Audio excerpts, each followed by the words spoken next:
Chapter 1 from Existence by Tarynne Ho.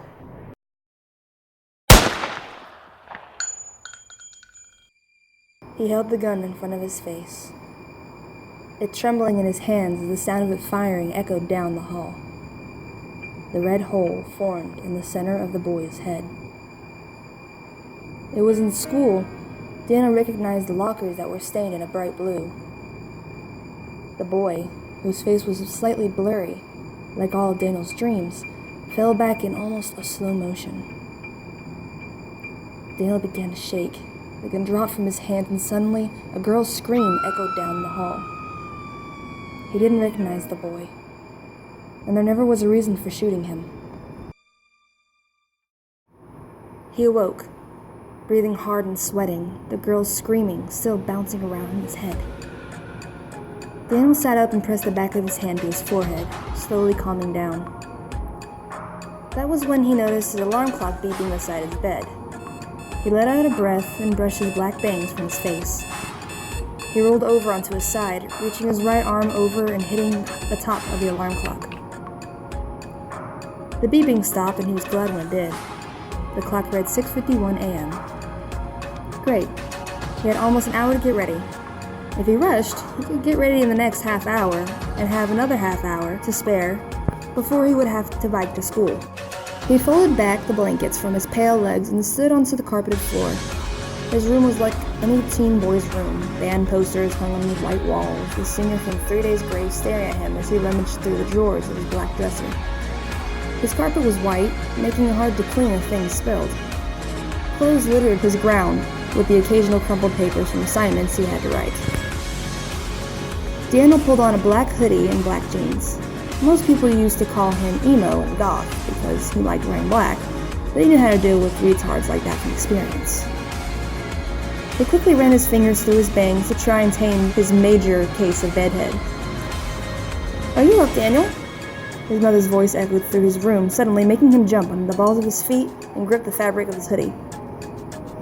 He shook his head slightly. His mom always startled him. "Yeah, Mom, I'm up. No need to worry," he called, raising his chin slightly to the ceiling so it would be easier for her to hear him.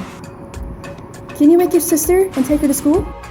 Daniel let out an annoyed sigh, opened his room door, patted down the hall, and knocked his fist on his younger sister's door. "Samantha, are you up yet?" Daniel asked in his coolest big brother voice. He stuffed his hand into his pocket as a 7-year-old girl with long, blonde, curly hair opened the door. A wide smile spread across her bright pink lips. "Daniel, I need your help." The smile faded as she opened the door for him to come in. Daniel was a shocking 6'2", and Samantha was 4 feet, making him tower over her. He nodded and walked in. "What do you need, Sam?" he asked while looking around her bright pink painted room. Samantha was still in her pajamas, and she twirled a strand of hair around her finger, an act she did when she was thinking. "I can't find anything to wear." Her bottom lip puckered out and Daniel smirked. You know what that meant? That just meant that she couldn't find anything her style to wear. Her style consisted of polka dots with stripes and colors that just didn't match together. He kneeled down in front of her pink dresser.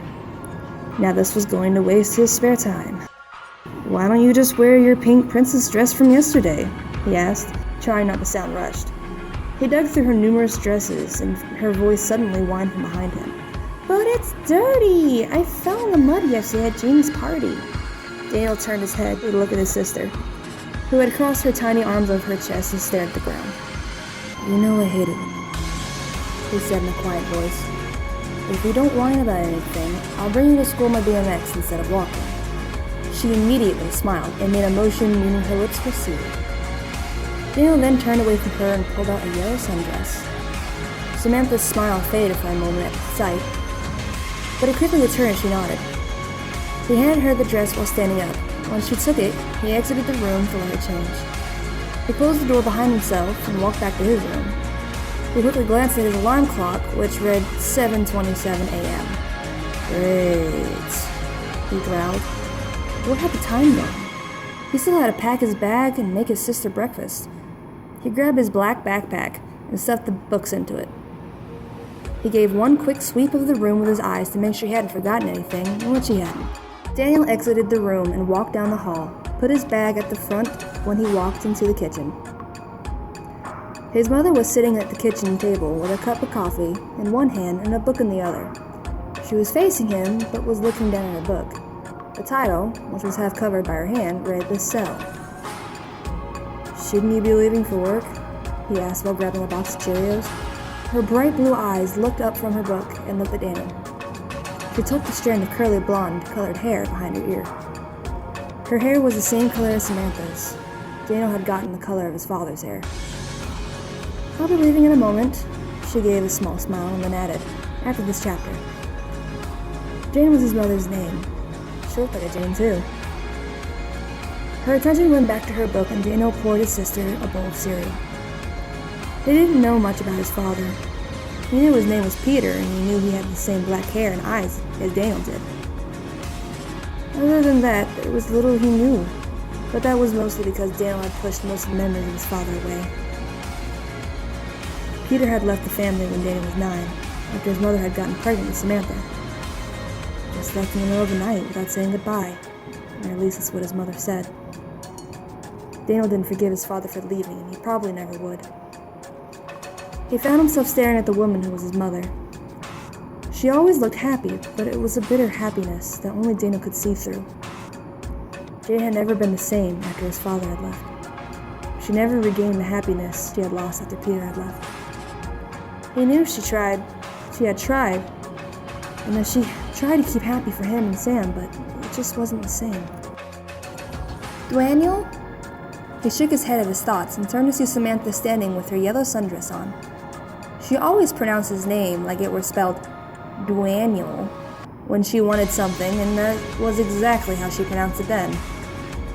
Daniel handed her the bowl of cereal, and she smiled. "Eat quickly if you want to get to school on time," he said, and she nodded and took a seat at the kitchen table. His mother had gotten up. She kissed the top of Samantha's head, and then shuffled over while holding her book and messed up Daniel's hair with her spare hand. He growled at her while glaring, and she giggled like an excited schoolgirl. "Take care of your sister and have a good day," Jane said, and then turned and headed for the door. He turned his attention back to his sister, who was eating at a fast pace. He leaned against the counter and let out a sigh when he heard the mother close the front door.